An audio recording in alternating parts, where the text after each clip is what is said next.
হৃদয়ের জিনা, জিব্বা দিয়ে কথা বললে জিব্বার জিনা, পাও দিয়ে পাশে গেলে সাথে থাকলে পায়ের জিনা, লজ্জাস্থান দিয়ে ব্যভিচার করলে লজ্জাস্থানের জিনা, সবটাই জিনা। নবীজি বলছে, বিশুদ্ধ হাদিস, একবারে বুখারী মুসলিমের হাদিস। জিনাল আইন, জিনার রিজল, জিনাল ইয়াদ, জিনাল লিসান, জিনার নফস, জিনার রিজল। আল্লাহ নবী বলছে চোখের জেনা, হাতের জেনা, কানের জেনা, জবানের জিনা, কলিজার অন্তরের জিনা, লজ্জাস্থানের জিনা, জিনাল ফারজ। আমরা প্রত্যেকে এটা বাঁচা দরকার। রাত গভীরে আমি আমার এই প্রথম কথা বললাম, চোখ হেফাজত করেন, চোখ হেফাজত করেন, নজর হেফাজত করেন। আল্লাহ বলছে ওয়াকুল্লিল মুমিনাত ইয়াগদুদনা মিন আবসারিহিন্না, হে নবী ইমানদার নারীদেরকে বলেন ওরা যেন ওদের চোখ নামায় ফেলে। ওয়াহফাজনা ফুরুজাহুন্না, ওরা যেন ওদের লজ্জাস্থানের হেফাজত করে। প্রথম বললেন পুরুষকে বলেন, হে নবী আপনার ইমানদার উম্মতকে পুরুষদেরকে বলেন চোখ নামা। আবার সাথে সাথে বললেন ইমানদার নারীদেরকে বলেন তারা যেন চোখ নামায়। দুই চোখ যেন চোখাচোখি না হয়, চোখাচোখি যেন না হয়। আল্লাহ বলছে যালিকা আজকা লাহুম, চোখের হেফাজত আল্লাহ তাআলা কোরআনে বলছে ভাইয়া চোখের হেফাজত, যালিকা আজকা লাহুম, এটা হচ্ছে সর্বশ্রেষ্ঠ পবিত্রতা। আজকা ইসমে তাফদিল, আরবিতে আধিক্যবোধক শব্দ, আধিক্য বুঝায় আজকা। আল্লাহ বলছে চোখের হেফাজত পবিত্রতার চূড়ান্ত সীমা, পবিত্রতার চূড়ান্ত। আল্লাহ উদাহরণ দিছে, চোখ হেফাজত করবা, আমি আল্লাহ হৃদয়ের সর্বোচ্চ পবিত্রতা আমি আল্লাহ দিয়ে দেব, আমি আল্লাহ দিয়ে দেব চোখের হেফাজত। আল্লাহর ওয়াদা এটা। আল্লাহ কোরআনে বলছেন ওয়ালা ইউবদিনা যিনাতাহুন্না ইল্লা মা যাহারা মিনহা, নারীকে বলো বন্ধু ও যেন কোনোভাবে ওর সৌন্দর্য প্রকাশ না করে, না শরীরের সৌন্দর্য না পোশাকের সৌন্দর্য। নারীর সবই সুন্দর, নারীর হাসিও সুন্দর, নারীর দেহও সুন্দর, নারীর পোশাকও সুন্দর, নারীর কাপড়ও সুন্দর, নারীর সবই আকর্ষণীয়। অতএব আল্লাহ বলছেন এই আকর্ষণ পুরুষের চোখে আমি দিয়েছি। যুইয়িনা লিন-নাস হুব্বুশ শাহাওয়াত মিনান নিসা, আল্লাহ বলছে এই পৃথিবীর যত কিছু আকর্ষণীয় আমি বানিয়েছি তার মধ্যে এক নম্বরে নারীর প্রতি আকর্ষণ আমি বানিয়েছি। প্রথম আকর্ষণ, প্রথম আকর্ষণ। এই সুতীব্র আকর্ষণ যদি না থাকতো তো স্বামী স্ত্রীর সম্পর্ক হতো না, আর স্বামী স্ত্রীর এই সম্পর্ক না হলে মানব প্রজন্ম এই পর্যন্ত আসতো না। এই জন্য আল্লাহ তাআলা বলছেন নারীর প্রতি আন্তরিকতা, আগ্রহ, আকর্ষণ এটা আমি দিছি, আমি দিছি, এটা আমি দিয়েছি। অতএব আমি এটাকে নিয়ন্ত্রণ করতে বলেছি, আমি হুকুম করেছি, আমি দিলাম, আমি নিয়ন্ত্রণ করতে বলি।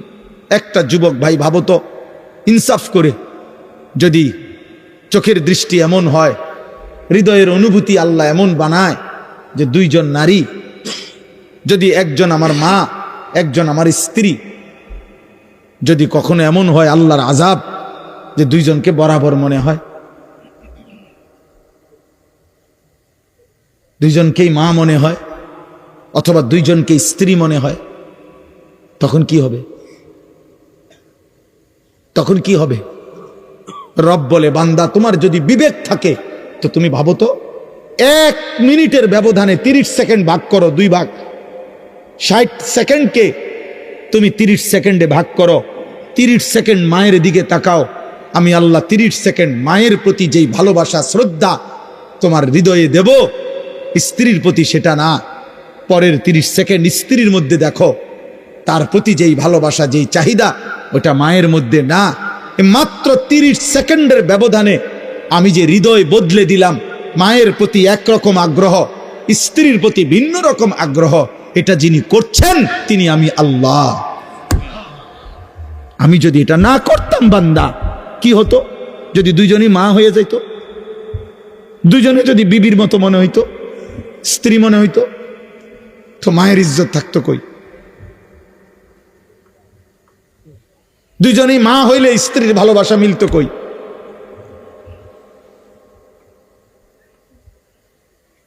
কি ভাইয়া, ইনসাফ করেন। নওজোয়ান, কার চোখে নাফরমানি করো? কার চোখে? আলাম নাজআল লাহু আইনাইন, আল্লাহ কোরআনে বলছে, বান্দা বলো না আমি কি দুইটা চোখ দেই নাই? এই চোখ কি আমার না? তো আজকের সারা রাত বেহায়া নারী দেখলা, আমার কোরআন কখনোই দেখলা না? চোখ কি আমার না? দুইটা চোখ কি আমি দেই নাই বান্দা? এই জন্য কোরআনুল কারীমের মধ্যে আল্লাহ বলছে, বান্দা সাবধান থেকো। ওয়া শাহিদা আলাইহিম সামউহুম ওয়া আবসারুহুম ওয়া জুলুদুহুম বিমা কানু ইয়ামালুন। কিয়ামতের দিন আমি আল্লাহর সামনে, বান্দা তোমার কান, তোমার চোখ, তোমার সারা দেহের চামড়া, আমি আল্লাহর সামনে তোমার সারা জিন্দেগীর কৃতকর্মের সাক্ষ্য দেব। তিন জিনিস বলছে আল্লাহ, সামউহুম কান, ওয়া আবসারুহুম চোখ, ওয়া জুলুদুহুম এই চামড়া। চামড়া চামড়া সাক্ষ্য দেবে। বন্ধু, প্রতিবার নারী দেখে, উলঙ্গ ছবি দেখে, জিনা দেখে, নর্তকীর নাচ দেখে যতবার তোমার চামড়ায় শরীরে ফিলিংস হইছে, এই ফিলিংস পৃথিবীর কেউ বোঝে নাই। রব বলেন, আমি জানি তোমার চামড়া সাক্ষ্য দেবে কিয়ামতের দিন আমি আল্লাহর সামনে। এই জন্য মানুষের যৌনতার অনুভূতি চামড়াতে। এই জন্য যত ডাক্তার, মনে রাখবেন, চর্মরোগের ডাক্তার, অত ডাক্তার যৌন রোগেরও ডাক্তার। আপনি দেখেন এই কাগজে লেখা ভিজিটিং কার্ডে চর্ম ও যৌন রোগ বিশেষজ্ঞ। ছোট মোটো ডাক্তার তো আছে।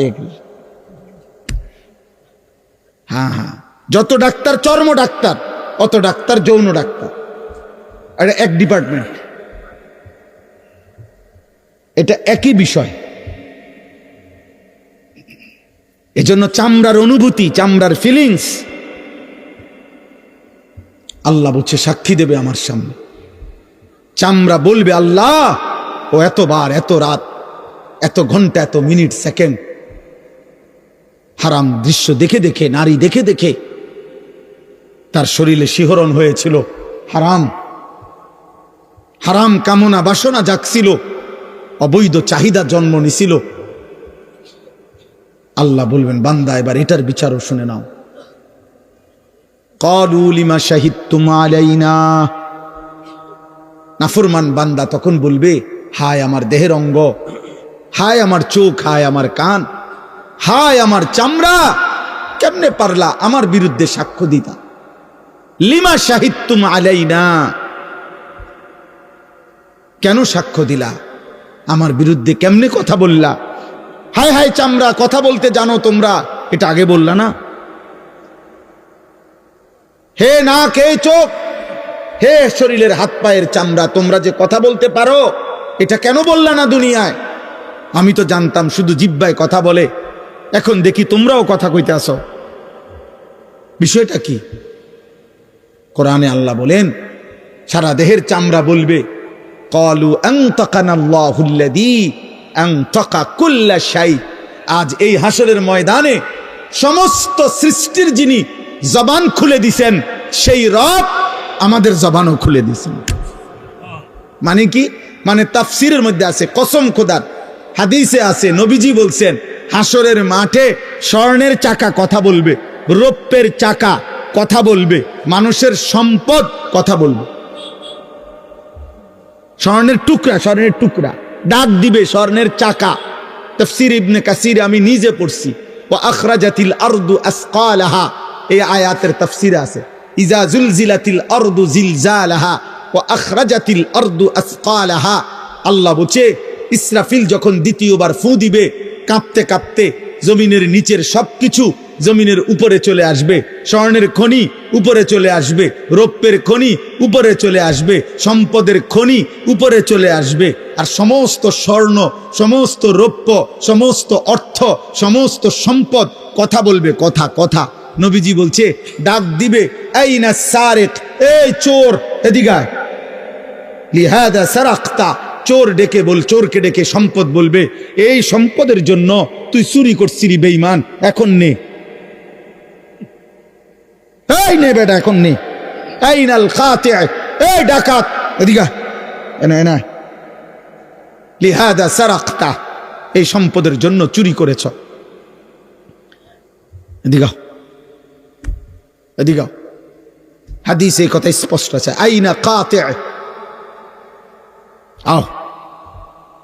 আল্লাহর নবী বলেন সম্পদ ডাইকা বলবে যে হে আত্মীয়তার সম্পর্ক ছিন্নকারী, আইনা কাতিউ রহিমিন, চাচার লগে ভাতিজার লগে, চাচতো ভাইয়ের লগে, জ্যাঠাতো ভাইয়ের লগে, আপন ভাইয়ের লগে, আপন চাচার সাথে 30 বছর মামলাবাজি করছ বেটা, মিথ্যা তুই জানতি, এটা তোর না, এটা তুই বুঝতি বেটা তোর না, কিন্তু ক্ষমতা তোর ছিল, তোর বুদ্ধি একটু ছিল, তুই আলগা ফসে খাওয়াইয়া দলিল, এই যে দলিল, আজ ঠিক আছে দলিল, কিন্তু তুমি তো দিল দিয়া জানো এটা তোমার না, মিশা কথা কইছো, আরি সিটারি করছো তুমি। ও বেটা হয়তো সোজা, তোমার ছোট ভাই হয়তো একটু সিধা সাদা, তোমার চাচা হয়তো বোঝে নাই, তোমার চাচার হে পরিমাণ ফুট নাই, তোমার চাচার হেদ্দুর ক্ষমতা নাই,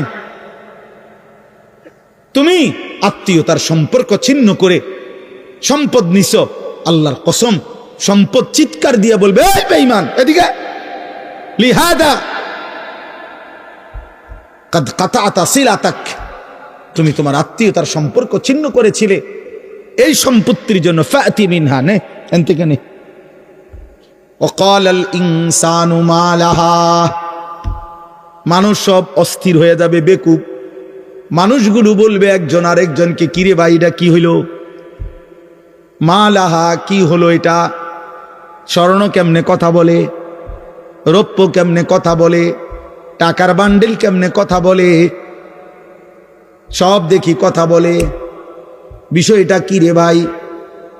রব্বুল আলামিন তখন বলবেন ইয়াউমা ইদিন তুহাদ্দিসু আখবারাহা, আল্লাহ বলবে বান্দা অবাক হয়ে গেলা, আশ্চর্য হয়ে গেলা, স্বর্ণ চাকা রৌপ্যের চাকা কথা বলা দেখে, বান্দা এবার নতুন আশ্চর্য দেখো, ইয়াউমা ইদিন তুহাদ্দিসু আখবারাহা, তোমার সারা জিন্দেগীর ভালো মন্দ সমস্ত কর্মকাণ্ড এবার তোমার পায়ের নিচের জমিন কথা বলবে। এবার শোনো,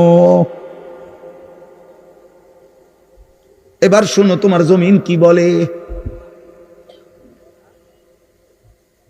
এবার শোনো জমিন কি বলে, জমিনও কথা বলে।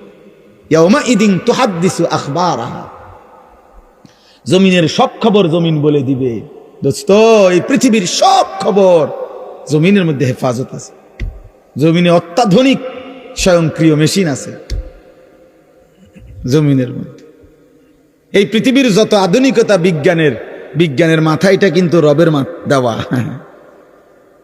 প্রযুক্তির সমস্ত উৎকর্ষ এটা যিনি পরিমিত মাত্রায়, নাহলে একসাথে যে এই বিজ্ঞানী এখন এটা আবিষ্কার করতে আসছে 30 বছর আগের বিজ্ঞানীরা ফাইল না গা, হেরাও তো বিজ্ঞানী ছিল না। কোরআন শরীফে আছে, আল্লাহ ওয়াদা দিছে ওয়াখলুকুকুম মা লা তা'লামুন, বান্দা তোমরা জানো না, আমি ধীরে ধীরে আমি আল্লাহ তাআলা সৃষ্টি করতেই থাকবো, আমি আস্তে আস্তে এমন আধুনিক বানাবো। আধুনিক হতে হতে আমরা তাফসিরে পড়ছি, আধুনিকতার শেষ সীমা, চূড়ান্ত সীমায় যখন পৌঁছবে অত্যাধুনিক এবং গতি, মনে রাখবেন আধুনিকতার মূল স্লোগান হলো গতি, দ্রুততা, দ্রুততা। যত আধুনিক হওয়া এটা হলো স্লো না, মানে দ্রুততাটাই হলো আধুনিকতা। আরো তাড়াতাড়ি, আরো তাড়াতাড়ি, আরো তাড়াতাড়ি, 4G 5G 6G, আরো আরো আরো গতি, আরো গতি, আরো গতি, আরো গতি। আল্লাহ বলেন এইভাবে ইসরাফিল ফুর সময় যেই গতি হবে, এর পরের গতিতে যখন হাসরের মাঠ কায়েম হবে, তো এই কোটি কোটি আদম থেকে ইসরাফিলের ফু পর্যন্ত এই গোটা সৃষ্টির বিচারের টাইমটা আল্লাহ বলেন এত দ্রুত গতিতে কাল্লামহিল বাসার, চোখের একটা পলকের মতো শেষ হয়ে গেছে। এত দ্রুত গতি, এটা কত জি আল্লাহ কইতারে, 4G না 5G তো এটা নাই তখন। হ্যাঁ, এই জন্য আমরা প্রত্যেকেই দয়া করে প্রত্যেকেই আমরা নজরের হেফাজত করব, বলেন ইনশাআল্লাহ। চোখের হেফাজত করব ইনশাআল্লাহ। নওজোয়ান ভাই অনেক কষ্ট করে, যে কয়জন ভাই বাবা বসে আছেন আপনাদেরকে এটা প্রথম বললাম, দয়া করে রহম করেন, রহম করেন।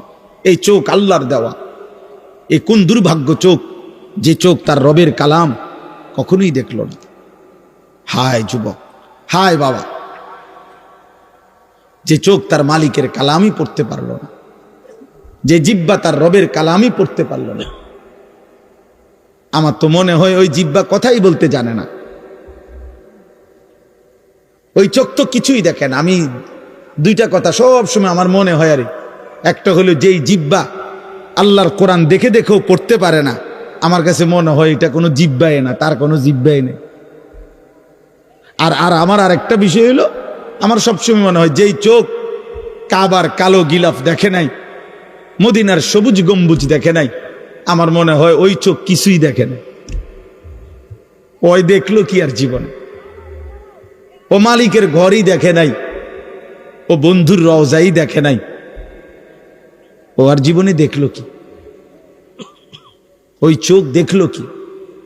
আল্লাহ আমাদেরকে হেফাজত করে, আল্লাহ আমাদেরকে তৌফিক দেন, মালিকের ঘর দেখার সুযোগ দেন। যে চোখ আল্লাহর ঘর দেখবে সে চোখ গুনাহ করবে কেন? যে চোখ জান্নাত দেখবে সে চোখ গুনাহ করবে কেন? ফালা তা'লামু নাফসুম মা উখফিয়া লাহুম মিন কুররাতি আয়ুন। আল্লাহ বলে, বান্দা অপেক্ষা করো, জান্নাতে আমি তোমার জন্য এমন নিয়ামত রেখেছি যা তখন তোমার সামনে খোলা হবে, তোমার চোখের প্রথম দৃষ্টিতে তোমার চোখ ঠান্ডা হয়ে যাবে, চক্ষু শীতল। এই পৃথিবীতে তাফসিরে আছে, দুনিয়াতে মানুষের চক্ষু শীতল হয় না। দুনিয়াতে এমন কোনো কিছু নাই যেই জিনিস দেখবার পরে আর দেখতে মন চায় না। পৃথিবীর সবচেয়ে সুন্দর জিনিস দেখার পরও যদি কাউকে বলে আর কিছু দেখবেননি, সে বলবে হ্যাঁ আরো দেখবো, আর আসেনি কিছু। এজন্য তাফসিরে আছে যে দুনিয়াতে চক্ষু শীতল হয় না, চোখ ঠান্ডা হয় না, মানে আর দেখবো না এটা মনে চাইছে না, এরম হয় না দুনিয়াতে। কিন্তু আখিরাতে জান্নাতে এটা হবে। আল্লাহ বলবেন, আল্লাহ বলেন চক্ষু শীতল হবে, মানে বান্দা যখন জান্নাতের একটা একটা নিয়ামত দেখবে, এরপরে এই নিয়ামত আরো হইতে পারে আরো সুন্দর, এটা সে ভাববেও না, এর চাইতে সুন্দর সে দেখতেও চাইবে।